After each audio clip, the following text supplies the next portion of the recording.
दीपावली को किस प्रकार मनाना है, लक्ष्मी पूजन किस प्रकार से करना चाहिए, ये मैं आपको बता रही हूँ। तो यह सारा कुछ तो यह ब्रह्म पुराण के अनुसार इस दिन अर्धरात्रि के समय यानी कि दीपावली के समय दिन लक्ष्मी जी सप्तगृहस्थियों के मकानों में जतर ततर वितरण करती है। इसलिए इस दिन घर बार को खूब साफ सुथरा करके सजाया संवारा जाता है। दिवाली मनाने से श्री लक्ष्मी जी प्रसन्न होकर स्थायी रूप से सप्तगृहस्थियों के घर पर निवास करती है। वास्तव में दिवाली, धनतेरस, नरक चतुर्थी तथा माँ लक्ष्मी पूजन तीनों पर्वों का मिश्रण है। तो धर्म ग्रंथों के अनुसार कार्तिक अमावस्या को भगवान श्री रामचंद्र जी 14 वर्ष का वनवास काटकर असुरी वृत्तियों के प्रतीक रावण आदि का संहार करके अयोध्या पधारे थे। तब अयोध्या वासियों ने राम जी के राज्यारोहण पर दीपमाला जलाकर महोत्सव बनाया था। यह तो हिंदुओं का ये प्रमुख त्योहार है। तो हमें किस प्रकार से बनाना है ये मैं आपको बता। बहुत से शुभ कार्यों का प्रारंभ भी इसी दिन से माना जाता है। जैसे इसी दिन उज्जैन सम्राट विक्रमादित्य का राज तिलक भी हुआ था। दीपावली के दिन विक्रमादित्य का राज विक्रमी संवत का आरंभ भी इसी दिन से माना जाता है। अतः यह नए वर्ष का प्रारंभ दिन भी है। आज ही के दिन वैश्य लोग अपने बही खाते बदलते हैं तथा अपने वर्ष भर के लाभ हानि का ब्यौरा तैयार करते हैं। दिवाली के दिन आतिशबाजी, आकाश दीप, कुंडलिये आदि जलाने की प्रथा के पीछे संभवतः यही धारणा है कि दीपावली अमावस्या से पितरों की रात आरंभ होती है, तो कहीं वे मार्ग ना भटक जाए, इसलिए उनके लिए प्रकाश की व्यवस्था इसी रूप में की जाती है। इस प्रथा का बंगाल में विशेष प्रचलन है। तो आपको क्या करना चाहिए कि आपको नरक चौदस के दिन एक मशाल मिलती है जहाँ से हम दीपक लेके आए मट्टी की, उसमें थोड़े जो बिनोले होते हैं वो डालकर उसमें मोटी सी बाती रुई की बनाकर तेल डालकर अपनी छत पे जलाएं। और जब आप मशाल जलाएं तो हाथ जोड़कर अपने पितरों को नमन करें, प्रणाम करें और यह कहीं कि पितर लोग आप पितर के दीपावली के दिन पितर धरती पर आते हैं अमावस्या के दिन, तो हम आपका रास्ता है वो प्रकाशमान कर रहे हैं और आप हमारी दीपावली के दिन पूजन स्वीकार करें और हमें आशीर्वाद प्रदान करें ताकि हम आपके बच्चे हैं, हम जीवन में सदैव उन्नति करें और आपकी कृपा हमारे परिवार पर सदा बनी रहे। तो दीपावली के दिन अमावस्या पड़ती है, उस दिन बहुत से लोग हमारे पंजाब में मट्टी बोलते हैं, मट्टी निकालते हैं और जो भी घर में पकवान बनते हैं वो पितरों के नाम का अपनी छत पर रखते हैं और ब्राह्मणों के पितरों के नाम का घर में वो मिठाई वगैरह थोड़ी निकाल कर जो भी पकवान है बाजार से लेकर आते हैं, घर में बनाते हैं, वो पितरों का नाम क्या देते हैं, पितरों के नाम की ब्राह्मणों को भोजन भी करवाते हैं अमावस्या के दिन, दीपावली के दिन सुबह। अगर जो घर में नहीं खिलाते वो पितरों के नाम का मंदिर में देकर आते हैं। इससे पितरों का जो आशीर्वाद है वो सदैव बना रहता है। पितर पूजन बहुत ही जरूरी माना जाता है और हमें करना भी चाहिए। तो ये मशाल जरूर जलानी चाहिए, ये वहाँ गमारों के घर से मिल जाती है। दिवाली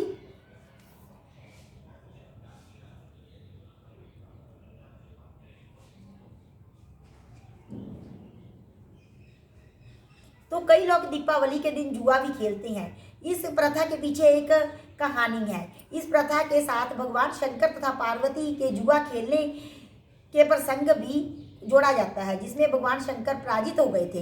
हालांकि यह एक दुर्गुण है, किंतु कुछ लोग भगवान शंकर और पार्वती जी द्वारा जुआ खेलना का खेल माना शास्त्र सम्मान मान लेती हैं। इसकी दृष्टि से शास्त्र अनुसार है, परंतु हम लोगों के जो अफसोस है कि लोग शास्त्रों के बताए सत्यग्रम संबंधित निर्देशों का पालन नहीं करते और दुर्गुणों को अपना लेते हैं। हमें यह जुआ वगैरह नहीं खेलना चाहिए जैसा हमारे शास्त्रों में बताया गया है। अब पूजा कैसे करें? लक्ष्मी जी के स्वागत की तैयारी में घर की साफ सफाई करें पहले, हैं दीवारों को चूने से पोंछे। और बहुत से घर में क्या होता है कि दीवार को चूने से पोंछकर गेरुए से उसमें शुभ दीपावली जैसे अहोई अष्टमी लिखती हैं, शुभ दीपावली भी बनाई जाती है। हमारे घर में भी ये प्रथा है, वो मैं कैसे लिखूंगी वो मैं आपको वीडियो अलग से पब्लिश कर दूंगी कि कैसे मैं शुभ दीपावली लिखती हूँ। और वो चित्र जो हम लक्ष्मी जी का गेरू से बनाएंगे वो हम उस पूजा स्थान पे रखते हैं और उसके आगे दीपक जलाते हैं। तो उसे हम बोलते हैं कि दीपावली लिखना। उसके बगल में हम सभी बच्चों के परिवार वालों के नाम भी लिखते हैं और लक्ष्मी जी से आशीर्वाद की आशा करते हैं, विनती करते हैं, प्रार्थना करते हैं। संध्या के समय हम दीपावली लिखते हैं और लक्ष्मी जी का छाया चित्र भी कई लोग लगाते हैं। संध्या के समय भोजन में स्वादिष्ट व्यंजन, कदली फल यानी कि केला, पापड़ तथा अनेक प्रकार की मिठाइयाँ लेनी चाहिए। लक्ष्मी जी के चित्र के सामने एक चौकी रखें हैं, चौकी के चारों पावों पर मोली बांधें और उस चौकी पर लाल कपड़ा बिछाएं। तो ये मैं आपको दिखा दूंगी वीडियो में। और उस पर मिट्टी के गणेश जी और लक्ष्मी जी को विराजमान करें तथा उन्हें तिलक करना चाहिए। चौकी पर 6 चौमुखे, जिस चौकी पर लक्ष्मी गणेश जी हम विराजमान करते हैं ना, 6 चौमुखे पर 28 छोटे दीपक रखने चाहिए और तेल बत्ती डालकर जलाना चाहिए। लक्ष्मी जी के आगे 6 चौमुखे और छोटे 28 दीपक। फिर जल, मोली, चावल, फल, गुड़, अबीर, गुलाल, धूप आदि से विधिवत पूजन करना चाहिए। गुलाल और अबीर इसमें खास रहता है लक्ष्मी पूजन में। पूजा पहले पुरुष करते हैं, बाद में स्त्रियां करती हैं। पूजा करने के बाद एक एक दीपक घर के चारों कोनों में, जैसे घर का जब पीछे से लेकर 2 दीपक घर के पिछले कोनों में और एक एक यानी कि 4 कुंजे होते हैं ना, हमारे घर के 4 कोने होते हैं और 2 दीपक आगे के कोनों में जलाने चाहिए। पूजा कर मतलब के जला करके एक छोटा तथा एक चौमुखा दीपक रखकर लक्ष्मी जी का पूजन करें। इस पूजन के पश्चात तिजोरी में गणेश तथा लक्ष्मी जी की मूर्ति रखकर विधिवत पूजा करें। जो हमने पूजा की है लक्ष्मी गणेश जी, वो बाद में जहाँ पैसा रखते हैं वहाँ रखनी चाहिए। तत्पश्चात इच्छानुसार घर की बहू बेटियों को रुपए देने चाहिए। लक्ष्मी पूजन रात के समय 12 बजे करना चाहिए। इसके लिए एक पाट पर लाल कपड़ा बिछाकर उस पर एक जोड़ी लक्ष्मी तथा गणेश जी की मूर्ति रखें। जो 12 बजे करना है विशेष पूजन, उसके बारे में बता रही हूँ। समीप ही 101 रुपया, 1.25 सेर चावल, गुड़, 4 केले, मूली, हरी ग्वारे की फली तथा 5 लड्डू रखकर लक्ष्मी गणेश जी का पूजन करके लड्डुओं का भोग लगाएं 12 बजे रात के। दीपकों का काजल, हाँ, जो एक दीपक हम तेल का जलाते हैं ना, उस पर कोई भी आप कोली या प्लेट थोड़ी ऐसे ढक से बाती को उसके ऊपर ऐसे टेढ़ा करके दे दे और उससे काजल तैयार करें। वह काजल सुबह उठकर लगाना चाहिए। बच्चों को, स्त्री पुरुषों को आंखों में लगाना चाहिए। जो अमावस्या की रात को काजल तैयार किया जाता है वो आंखों की रोशनी के लिए बहुत ही शुभ माना जाता है, बहुत ही सेहत की दृष्टि से फायदेमंद होता है।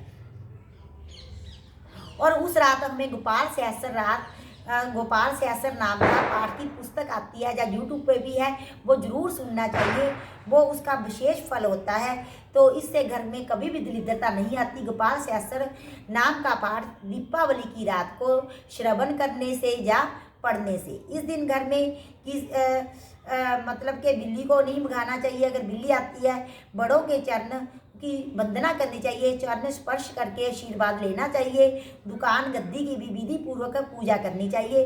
रात को 12 बजे के बाद दिवाली पूजन के पश्चात हमें क्या करना है, जो गेरू होता है वो पंसारी की दुकान से मिल जाता है, उसमें से रुई भिगोकर हमें 12 बजे के पास चक्की पर, हमारे जो चूल्हा होता है, गैस स्टोव है, उस पर सिलबट्टा जो हम पीसते हैं, पंजाब में कुंडी सोटा होता है उस पर, और तिलक करना चाहिए। छाछ पर, जो हमें ऐसे छाछ बोलते हैं ना, सूप पर भी तिलक काटना चाहिए। दूसरे दिन प्रातःकाल 4 बजे उठकर घर का जो कूड़ा करकट है, यानी कि एकम तिथि को सारा पुरानी जो सूप है उसमें भरकर घर से दूर फेंकना चाहिए। और फेंकने के बाद जब हम फेंकने के लिए कूड़ा करकट जाएं तो उस समय यह मुंह में धराते जाए, लक्ष्मी लक्ष्मी आए दरिद्र दरिद्र जाए, लक्ष्मी लक्ष्मी आए दरिद्र दरिद्रता जाए। यह कहते हुए घर का कूड़ा है जो रात को पड़ा हुआ है वह प्रतिपदा को अंधेरे उठकर, ब्रह्म मुहूर्त में उठकर घर से बाहर फेंकना चाहिए। इसके बाद लक्ष्मी जी की कथा सुननी चाहिए, यानी कि एकम को दीपावली के दूसरे दिन लक्ष्मी जी की कथा है वो पढ़नी चाहिए। वो मैं कथा आपको पढ़कर सुनाती हूँ। एक बार सनत कुमारों ने सभी महर्षि मुनियों से कहा, महानुभावों, कार्तिक श्री अमावस्या को कि प्रातः काला स्नान करके भक्ति पूर्वक पितर तथा देव पूजन करना चाहिए। उस दिन रोगी तथा बालकों के अतिरिक्त किसी अन्य व्यक्ति को भोजन नहीं करना चाहिए। सायंकाल विधि पूर्वक लक्ष्मी जी का मंडप बनाकर उसे फूल पत्ते, तोरण, ध्वजा और पताका आदि का सुव्यवस्थित करना चाहिए। अन्य देवी देवताओं से साथ लक्ष्मी जी को षोडशोपचार पूजन करना चाहिए। पूजन उपरांत परिक्रमा करनी चाहिए। मुनीश्वर ने पूछा, लक्ष्मी पूजन के साथ अन्य देवी देवताओं के पूजन का क्या कारण है? सनत कुमार जी बोले, लक्ष्मी जी समस्त देवी देवताओं के साथ राजा बलि के जहाँ बंधक थी, तब आज ही के दिन भगवान विष्णु ने उन सबको कैद से छुड़ाया था। बंधन मुक्त होते ही सब देवता लक्ष्मी जी के साथ आकर क्षीर सागर में सो गए। इसलिए अब हमें अपने अपने घरों में उनके शयन का ऐसा प्रबंध करना चाहिए कि वे क्षीर सागर की ओर न जाकर शवश स्थान और कोमल शैया पाकर यहीं विश्राम करें, यानी कि हमारे घर में ही विराजमान हो जाए। जो लक्ष्मी जी के स्वागत की तैयारी उत्साहपूर्वक करते हैं, उनको छोड़कर वह कहीं भी नहीं जाती। रात्रि के समय लक्ष्मी जी को आह्वान और विधि पूर्वक पूजन करके उन्हें नाना प्रकार के मिष्टान का नैवेद्य अर्पण करें। दीपक जलाने चाहिए। दीपकों को सर्वनिष्ठ निर्वृत्ति हेतु अपने मस्तक पर घुमाकर चौराहे या शमशान में रखना चाहिए। एक दीपक हमें अपने सर पर से घुमाकर उसे चौराहे पर रख के आए या शमशान घाट में, ताकि जो अनिष्ट है वो हमारे घर से दूर हो जाए। तो इस प्रकार से हमें लक्ष्मी पूजन करना चाहिए। क्या क्या दीपावली के दिन करना चाहिए?